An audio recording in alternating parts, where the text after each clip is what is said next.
You know how I mentioned being comfortable with being vulnerable, right? Earlier in this conversation.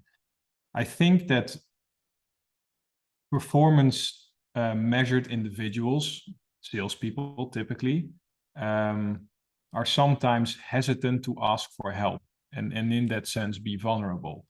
And I found that for myself too, right? And it's like, yeah, I should know this, so I should probably just figure it out on my own and see how far I can get. Sometimes with success, sometimes not so much. But actually, when we do ask for help, it's sort of infusing and inspiring collaboration, right? So I think it for people, it even releases like oxytocin and the natural sort of and biological say attitude to collaborate.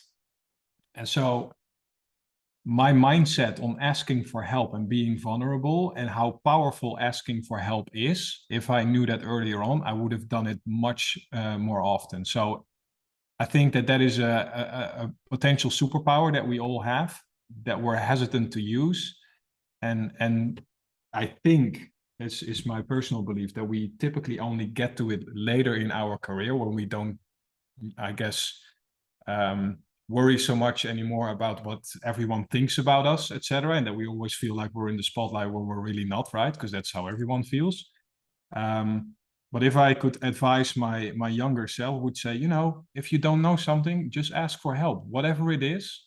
If you've had that question, there's probably like 10 people around you walking around with the same question. So you might as well do yourself and all those other individuals a favor, raise your hand, ask the question, and get on with it.